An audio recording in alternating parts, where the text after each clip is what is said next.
theo ôi heo tìm ngà cây sim chiếu tô chim tươi như trong xéo chiều xéo như tháng những cái bơi theo dòng xa cái chín như tháng thề nhìn kiến hai như câu nghe từ heo ôi theo nó cây chín như anh nhau tay theo thế sông xin nhí con đơn giản ôi ngài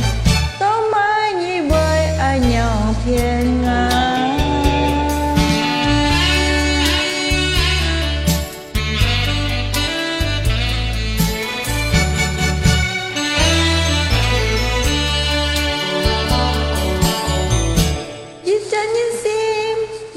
thiên diệu thông si